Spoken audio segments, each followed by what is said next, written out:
রাত তখন প্রায় 1টা বাজে। শিলিগুড়ির এক গভীর জঙ্গলে একটা বিশাল পুরনো ব্রিটিশ আমলের ডাক বাংলোর 3 তলায় তুমি আর তোমার বন্ধুরা আটকে আছো। চারিদিক পুরো নিস্তব্ধ এবং বাইরে ঘন জঙ্গল। হঠাৎ তোমাদের ঘরের আলোটা দপদপ করতে শুরু করে। তোমরা ভয় পেয়ে বাইরে গিয়ে দেখলে যে পুরো বাংলোর আলোটাই এমন হচ্ছে কিনা, কিন্তু তোমরা খেয়াল করলে পুরো বাংলোর আলোটা ঠিক আছে, শুধুমাত্র তোমাদের ঘরের আলোটাই এমন হচ্ছে। তার কিছুক্ষণ পরেই তোমাদের ঘরের আলোটা পুরোপুরি লিভে যায়। পুরো ঘুটঘুটে অন্ধকারের মধ্যে হঠাৎ করে তোমাদের মধ্যেই একটা বন্ধু খুব জোরে চিৎকার করে ওঠে। আর ঠিক তখনই ছাদের উপর থেকে একটা খিলখিল করে হাসার আওয়াজ আসে। তখন তোমরা কি করবে? আজ আমি তোমাদের যে গল্পটা শোনাতে যাচ্ছি, সেই গল্পটা শোনার পরে তোমরাও রাতে বন্ধুদের সাথে কোথাও ট্যুরে যেতে ভয় পেয়ে যাবে। আজকের ঘটনাটা আমাদের পাঠিয়েছে কলকাতা থেকে সুরজিৎ। 2014 সালের কথা। কলকাতায় ছন্দম নামের একটা ডান্স গ্রুপ ছিল। এই ডান্স গ্রুপের ছেলেমেয়েরা তাদের স্যার প্রবল সেনগুপ্তের সাথে একদিন একাডেমি হলে প্র্যাকটিস করছিল। হঠাৎ স্যারের ফোনটা বেজে ওঠে। স্যার একটু দূরে গিয়ে ফোনে কথা বলে এসে তাদের সবাইকে জানায় যে তাদের সামনে একটা ভীষণ বড় সুযোগ আসতে চলেছে, কারণ পরের সপ্তাহেই তাদের শিলিগুড়ির একটা বিশাল বড় কালচারাল ফেস্টিভ্যালে পারফর্ম করতে হবে। এটা শুনে সবাই খুব এক্সাইটেড হয়ে পড়ে, কিন্তু তারা কেউ কখনো গুণাক্ষরেও টের পায়নি যে এই ট্রিপটা তাদের জীবনের সবচেয়ে ভয়ঙ্কর ট্রিপ হতে চলেছে। সুরজিৎ জানাই এই কম্পিটিশানে তাদের গ্রুপ থেকে মোট 10 জন যাচ্ছিল। সুরজিৎ ছাড়াও অয়ন, রাজদীপ, প্রিয়াঙ্কা, স্নেহা, রাহুল, কিংসুক, এছাড়া আরও 2 জন। তারা বয়সে বেশ তরুণও ছিল, এই জন্য তাদের সাথে তাদের প্রবাল স্যারও যাচ্ছিল। নির্দিষ্ট দিনে তারা কলকাতা থেকে ট্রেন ধরে শিলিগুড়ির নিউ জলপাইগুড়ি স্টেশনে পৌঁছায়। নিউ জলপাইগুড়ি স্টেশনে পৌঁছানোর পর অর্গানাইজাররা প্রবাল স্যারকে একটা ঠিকানায় যেতে বলেন। ঠিকানাটা ছিল শিলিগুড়ির মূল শহর থেকে অনেকটা ভেতরে, একদম জঙ্গলের দিকে। আর সেখানে পারফর্মারদের জন্য একটা বড় হল ছিল, আর তার ঠিক পাশেই ছিল একটা বিশাল বড় ব্রিটিশ আমলের পুরনো বাংলো, যেখানে পারফর্মারদের থাকার ব্যবস্থা করা হয়েছিল। তারা শিলিগুড়ি স্টেশনে নেমে একটা গাড়ি ভাড়া করতে চায় এবং তারা ড্রাইভারদের কাছে গিয়ে সেই ঠিকানাটা বলে। কিন্তু সবথেকে আশ্চর্যের বিষয় হলো যে পরপর 4-5টা ড্রাইভার সেখানে যেতে সরাসরি অস্বীকার করে। তারপর একটা ড্রাইভার অনেক বেশি টাকা নিয়ে সেখানে যেতে রাজি হয়। তাদের কাছে যেহেতু কোনো উপায় ছিল না, তাই তারা সবাই মিলে সেই গাড়িটায় যাওয়ার সিদ্ধান্ত নেয়। রাস্তাটা ছিল ভীষণ ঘন জঙ্গল আর চা বাগানের মাঝখান দিয়ে। প্রায় 1 ঘন্টা পর তারা একটা বিশাল পুরনো ব্রিটিশ আমলের বাংলোর সামনে গিয়ে পৌঁছায়। গাড়ি থেকে যখন সবাই নামছিল, তখন ড্রাইভার প্রবাল স্যারকে জিজ্ঞাসা করে, আপনারা এখানে কদিন থাকবেন? তখন প্রবাল স্যার ড্রাইভারকে উত্তর দেয়, এই তো 3 দিন মতো। তখন ড্রাইভার একটা খুব গম্ভীর শব্দে বলে, একটু সাবধানে থাকবেন, জায়গাটা কিন্তু সুবিধার নয়। এটা বলে সে তাড়াতাড়ি তার গাড়িটা ঘুরিয়ে সেখান থেকে চলে যায়। বাংলোতে পৌঁছানোর পর 3 তলার একটা ঘরে তাদের সবাইকে থাকার ব্যবস্থা করা হয়েছিল। ছেলেদের জন্য একটা আলাদা ঘর এবং মেয়েদের জন্য একটা আলাদা ঘর, এবং তার পাশের একটা ঘরে ছিল তাদের প্রবাল স্যার। সুরজিৎ যখন তার ঘরে ঢোকে, তখন দেখে ঘরের এক অন্ধকার কোণে কয়েকটা পায়রা বসে আছে। তাদের আওয়াজে পায়রাগুলো উড়ে গেলেও কিছুক্ষণ পর এসে আবার সেখানেই বসে পড়ে। ঘরগুলো কেমন গুমোট আর অদ্ভুত একটা ভাইব দিচ্ছিল তাদের। মনে হচ্ছিল যেন বহু বছর ধরে এই ঘরগুলোর মধ্যে বাইরে থেকে কোনো হাওয়া বাতাস ঢোকেনি। তারা সবাই জার্নি করে খুবই ক্লান্ত ছিল, সেই জন্য সবাই ফ্রেশ হয়ে রাত 9টার দিকে নিচে গিয়ে ডিনার করে আসে। ডিনার শেষ করে তারা সবাই ছেলেদের ঘরেই আড্ডা দিচ্ছিল। রাত তখন প্রায় 11:30 বাজে। তারা সবাই মিলে বাংলোর সেই অদ্ভুত পরিবেশ এবং শিলিগুড়ির জঙ্গলের নিস্তব্ধতা নিয়ে আলোচনা করছিল। তখন হঠাৎ করে তাদের ঘরের আলোটা দপদপ করতে শুরু করে। আলো এইভাবে জ্বলতে লিপ্তে থাকায় মেয়েরা প্রচণ্ড ভয় পেয়ে যায়। অয়ন তখন ঘরের দরজাটা খুলে বাইরে গিয়ে দেখে বাংলোর করিডোর এবং তাদের প্রবাল স্যারের ঘরের আলো পুরোপুরি ঠিক আছে, শুধুমাত্র তাদের ঘরের আলোটাই এমন করছে।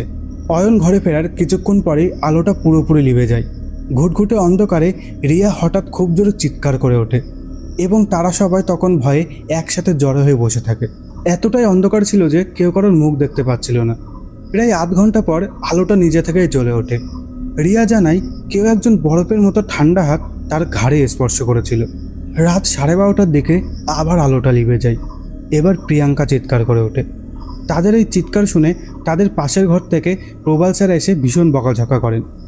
মেয়েরা এতটাই ভয় পেয়ে যায় যে সেদিন তারা ছেলেদের ঘরেই থেকে যাওয়ার সিদ্ধান্ত নেয়। প্রবাল স্যার তাদের ঘুমিয়ে পড়তে বলে নিজের ঘরে চলে যায়।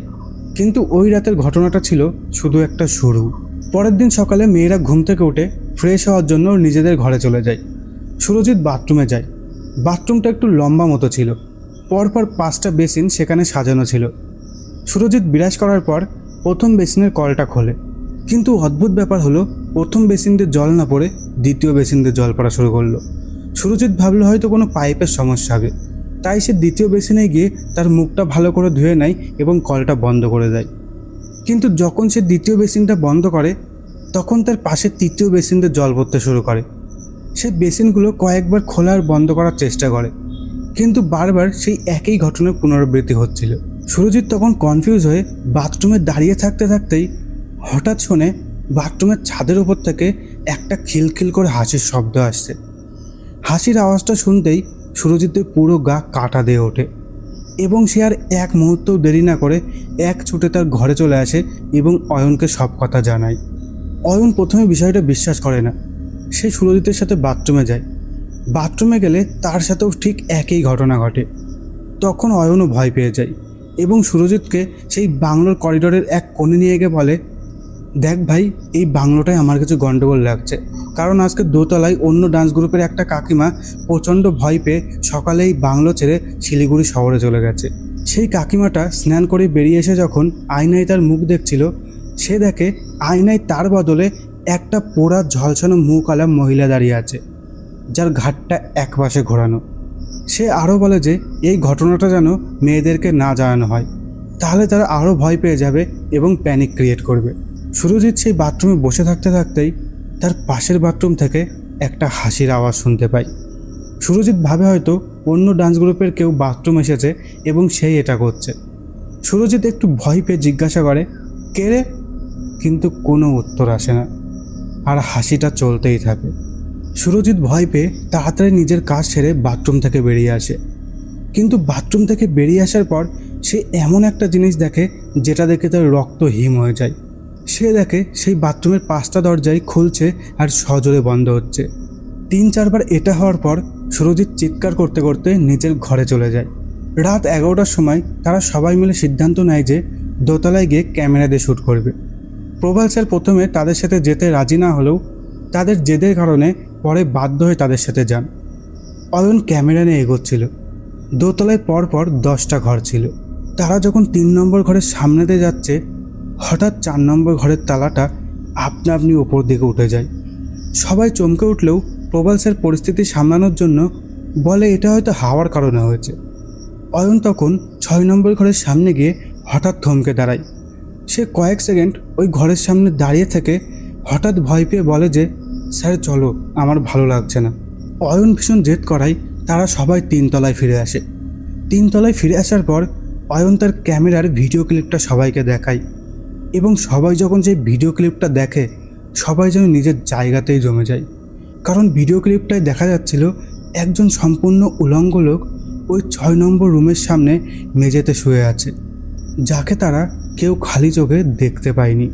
এই দৃশ্য দেখে প্রবাল স্যার পুরো চমকে ওঠে এবং সে অয়নকে ওই ভিডিওটা ডিলিট করতে বাধ্য করে এবং সে অয়নকে আরও বলে যে এই ঘটনাটা যেন সে আর বাকি কাউকে না জানায়, কারণ জানালে সবাই প্যানিক শুরু করবে।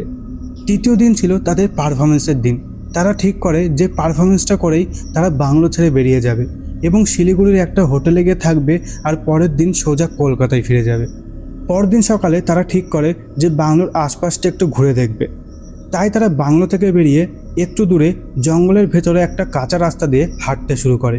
প্রায় 2 কিলোমিটার হাঁটার পর তারা দেখে ওই কাঁচা রাস্তার পাশে একটা অনেক পুরনো মন্দির। মন্দিরটা দেখেই মনে হচ্ছিল যে সেখানে বহুদিন ধরে কোনো জনমানব আসেনি। মন্দিরের ভেতরে কোনো বিগ্রহ নেই, শুধু আছে একটা অনেক পুরনো কুয়ো। রিয়া আর প্রিয়াঙ্কা কৌতূহলবশত ওই কুয়োর দিকে আস্তে আস্তে এগিয়ে যায়। হঠাৎ রিয়া খুব জোরে চিৎকার করে ওঠে।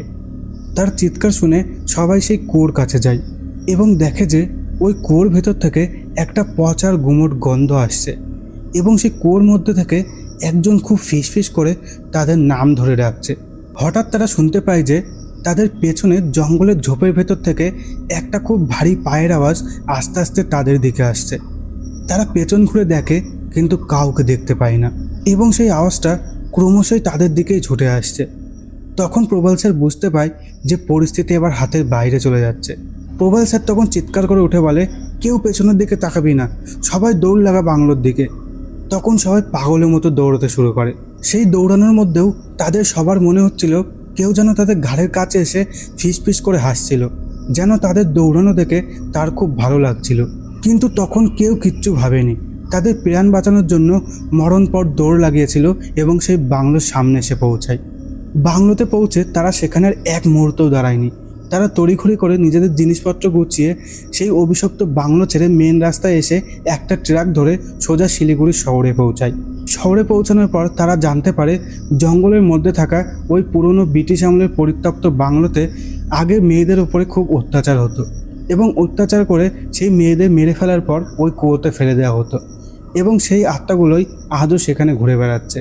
তো বন্ধুরা, এটাই ছিল সুরজিৎ ভাইয়ের জীবনের সেই হাড় হিম করা অভিজ্ঞতা বা ঘটনা, যেটা আমি আজকে তোমাদের শোনালাম। তো ভিডিওটা কেমন লাগলো অবশ্যই কমেন্ট করে জানিও, আর যদি ভালো লাগে তো অবশ্যই একটা লাইক করে দিও। আর এর সাথে সাথে যদি তোমাদের বা তোমার আশেপাশে কারোর সাথে এরকম ভৌতিক ঘটনা ঘটে থাকে তাহলে সেটা ডিটেলসে আমাদের ডেসক্রিপশানে দেওয়া ইমেল আইডিতে পাঠাতে পারো। কোনো ভিডিওতে তোমাদের এই ঘটনা শোনানো হবে। আর যদি এরকমই ঘটনা আরও শুনতে চাও তাহলে অবশ্যই চ্যানেলটাকে সাবস্ক্রাইব করে রেখো।